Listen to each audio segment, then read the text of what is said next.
This fault line has been silent for 300 years. January 26, 1700. That is the last time the Cascadia Subduction Zone ruptured. The earthquake it produced that night is estimated at magnitude 9.2. The tsunami it sent across the Pacific reached Japan within hours, and since that night, the fault has not moved, not once.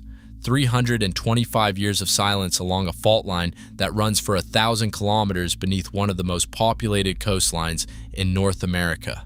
That silence is not reassurance. It is the problem. The Cascadia Subduction Zone is not the kind of fault most people picture when they think about earthquake risk. It is not a crack in the ground you can point at on a map. It is a subduction zone, which means one tectonic plate is grinding beneath another at depth, locked together by friction along a surface that stretches from Northern California up through Oregon and Washington and into British Columbia. The Juan de Fuca plate is being driven eastward and downward beneath the North American plate at roughly 40 millimeters per year. That rate sounds slow. Over 3 centuries, it adds up to about 12 meters of accumulated displacement that has nowhere to go. That is the mechanism behind the silence, and it is the thing that makes geologists lose sleep. When 2 plates are locked together at a subduction zone, the motion does not stop. It transfers.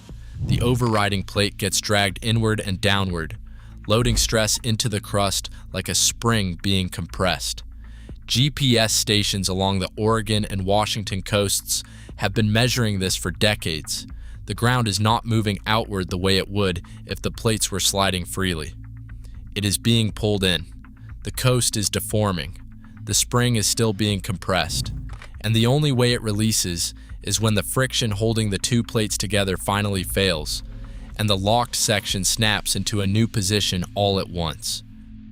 When that happens, the overriding plate doesn't just shake, it rebounds. Coastal land that has been pulled down over centuries can drop by 1 to 2 meters in seconds. Sections of the coastline that are currently above sea level will be below it before the shaking stops.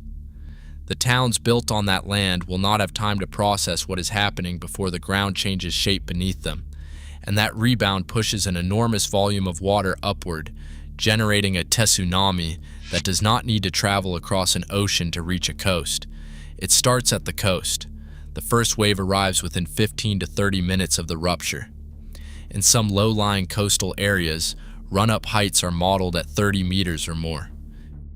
FEMA has published its own estimates for a full Cascadia rupture, and they are worth sitting with. Roughly 13,000 deaths, around 27,000 injuries, more than 1 million people displaced. Those numbers come from modeling a magnitude 9.0 rupture on the full length of the fault, the same scenario geologists call the really big one. They are not the worst case. They are the central estimate. The date of the last rupture, January 26, 1700, was not always known. For most of the 20th century, geologists knew the fault existed and knew it was capable of large earthquakes, but the last event was too old to be in any written record in the Pacific Northwest. The confirmation came from an unexpected direction. Japanese historical records described a tsunami arriving on the coast of Honshu in the early hours of January 27, 1700. There was no known earthquake in Japan that night. Working backward from the wave travel time across the Pacific, researchers were able to identify the source and pin the date to within hours. The ghost forests also helped. Along stretches of the Washington and Oregon coast, stands of dead cedar trees are still visible at the edge of tidal marshes. They died in 1700 when the land they stood on dropped below sea level in seconds during the rupture. Their root systems are still preserved in the sediment. The trees are still standing. They have been dead for 325 years, and they mark the exact elevation the land used to be before the last time this fault moved. There is one assumption worth challenging directly, because it comes up every time Cascadia is discussed. The assumption is that if a major rupture were approaching, there would be obvious warning signs, foreshocks, unusual animal behavior, some detectable signal that would give people time to prepare beyond what they already have.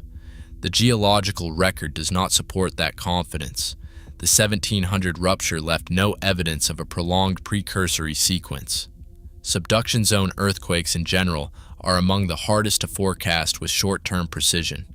Japan had one of the most advanced seismic monitoring networks in the world in 2011, and the Tohoku earthquake still arrived with minutes of warning rather than days. The silence of Cascadia for 325 years does not mean the fault is building toward a detectable climax.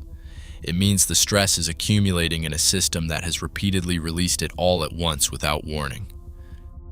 Three things carry the most weight in how scientists read this fault right now.